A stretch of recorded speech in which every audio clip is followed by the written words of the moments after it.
करहल में दबंगों की दबंगई इतनी बढ़ गई कि दबंग कब्जा छोड़ने से बाज नहीं आ रहे हैं, लगातार कब्जा करते हुए नजर आ रहे हैं।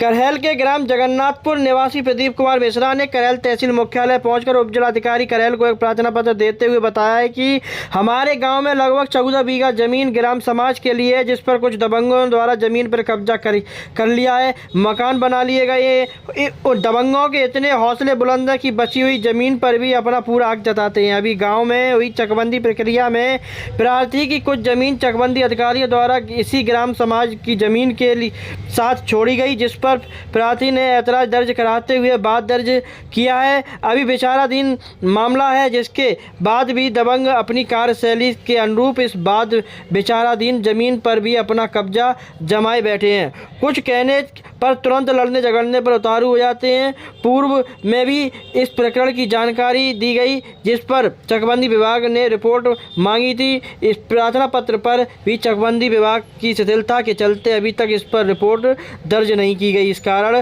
दबंगों के एक रिश्तेदार का चकबंदी विभाग में होना भी संभव है। इसी के साथ क्या कुछ कहते नजर आए पीड़ित प्रदीप कुमार मिश्रा ने बताया, क्या कुछ बताया हम आपको इस वीडियो के जरिए सुनवाते हैं। प्रदीप कुमार मिश्रा कहाँ के रहने वाले हैं? जगन्नाथपुर।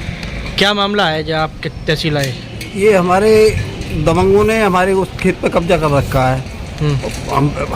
ये हुआ था, चकबंदी चल रही प्रक्रिया में, वो हमारा 1 बीघा नंबर था, तो उन्होंने ग्राम समाज में निकाल दिया चकबंदी वालों ने, कुछ ले दे के इन लोगों को फ़ायदा पहुंचाने के लिए। मैंने जो है सीओ पे फाइल डाली, वो मेरी अभी तक विचाराधीन है। पहले से 13 बीघा खेत पे ये कब्जा किए हुए थे राजेश पुत्र रोहन सिंह, रणबीर पुत्र छेदालाल।